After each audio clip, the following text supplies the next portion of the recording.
দেখুন আমি কি দিয়ে কি রান্না করব। সবজি, শীতের সবজি, আলু, মূলা, ফুলকপি, গাজর, কাঁচকলা দিয়ে ঝোল রান্না করব।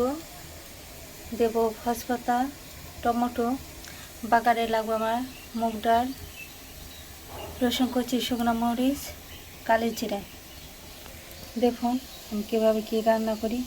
আমি পানি গরম হয়ে গেছে, এখন আমি সবজি দিয়ে দেব।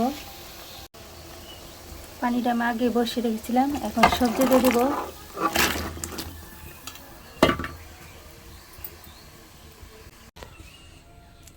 এখানে পেঁয়াজ কুচি, গরম মশলা, তেজপাতা, কাঁচামরিচ কুচি।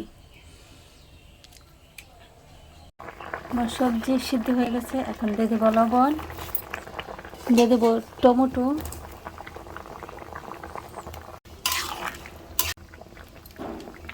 দিয়ে দেবো কাঁচামরিচ কুচি, নামিয়ে নেব। দিয়ে দেবো তেল,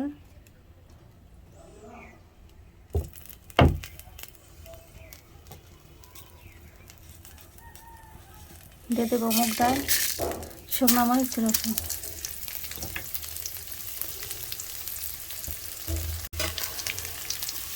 এখন দিয়ে দেবো কালো জিরা।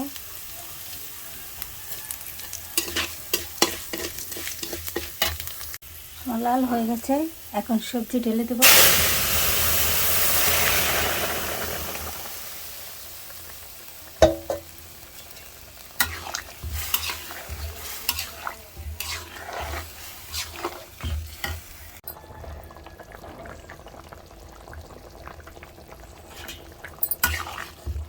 দেখুন কি সুন্দর হয়েছে সবজির ঝোল।